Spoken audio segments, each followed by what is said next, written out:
السلام علیکم ورحمۃ اللہ وبرکاتہ۔ میں ہوں شاہد عمران، اور آج جو میں آپ کو لیکچر دینے جا رہا ہوں اس کا موضوع ہے اردو ادب میں رومانوی تحریک۔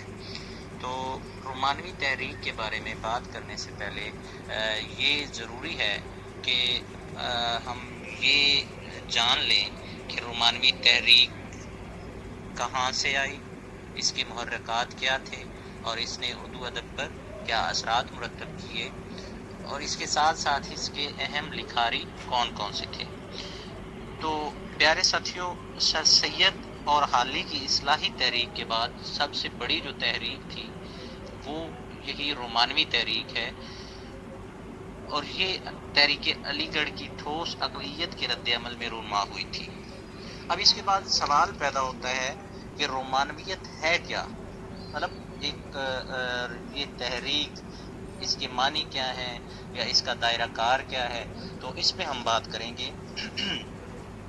تو رومان کا لفظ رومانس سے نکلا ہے، اور رومانس زبانوں میں اس قسم کی کہانیوں پر اس کا اطلاق ہوتا ہے جو انتہائی آراستہ پرشکوہ پس منظر کے ساتھ عشق و محبت کی ایسی داستانیں سناتی تھی جو عام طور پر دور وسطیٰ کے جنگجو اور خطر پسند نوجوانوں کی مہمات سے متعلق ہوتی تھی۔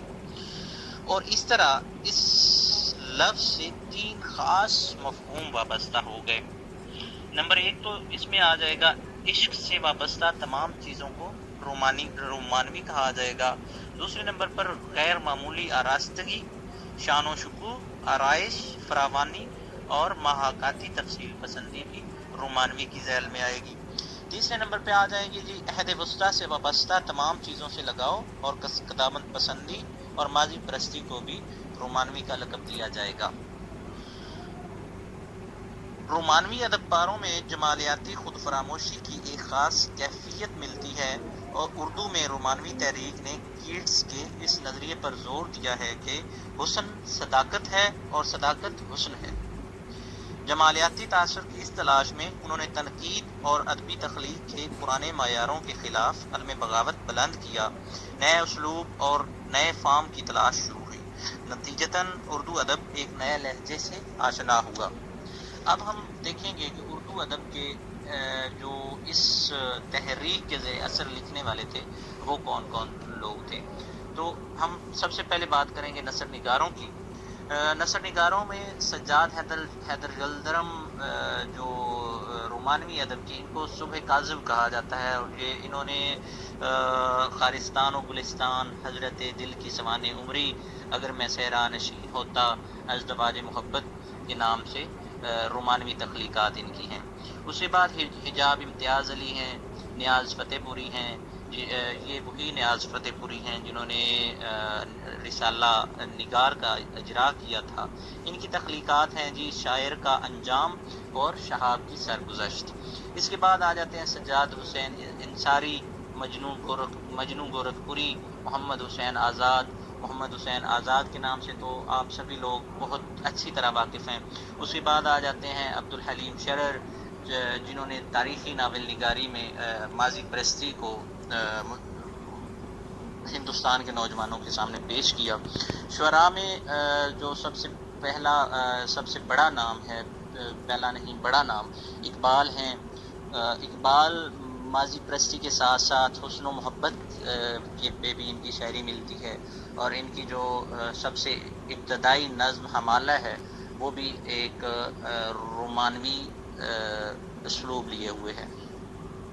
اس کے بعد اختر شیرانی، خلیقی دہلوی، جوش، حفیظ جالندھری، ساغر نظامی، روش صدیقی، اختر انصاری، احسان دانش اور حامد اللہ افسر شعراء میں شامل ہیں۔ اب جو اس میں اختر شیرانی ہیں، ان کو شاعر رومان بھی کہا جاتا ہے، اسی نام سے یعنی رومان کے نام سے انہوں نے ایک رسالہ بھی جاری کیا تھا۔ اب ہم اہم نقادوں کے بارے میں بات کریں گے۔ نقادوں میں عبد الرحمن بجنوری، مجنوں گورکھپوری، سجاد حسین انصاری، مہدی آفادی، اور یہ وہی مہدی آفادی ہیں جنہوں نے اردو ادب کے عناصر خمسہ کے بارے میں بتایا ہے۔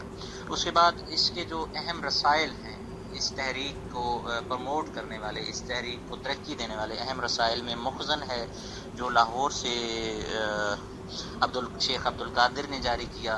لیکن جب شیخ عبد القادر 1904 میں انگلستان چلے گئے تعلیم کے سلسلے میں، تو ان کی غیر موجودگی میں شیخ محمد اکرام اس کے مدیر رہے. لیکن جب شیخ عبد القادر 1907 میں واپس آئے اور انہوں نے دلی میں وکالت شروع کر دی، تب یہ مخزن جو ہے یہ دلی سے جاری ہو گیا. اور یہ مخزن ایسا رسالہ ہے جس نے ایک بہت بڑی کھیپ تیار کی تھی اردو ادب کے بڑے بڑے شعراء کی، جن میں ہمارے سامنے اختر شیرانی ہیں، خلیقی دہلوی ہیں، حفیظ جالندھری ہیں، خاص طور پر بہت بڑے شاعر جن کو شاعر مشرق بھی کہا جاتا ہے، علامہ محمد اقبال ہیں. تو اس کے ساتھ ہمارا آج کا لیکچر ختم ہوا. اب اجازت دیجیے. اللہ حافظ.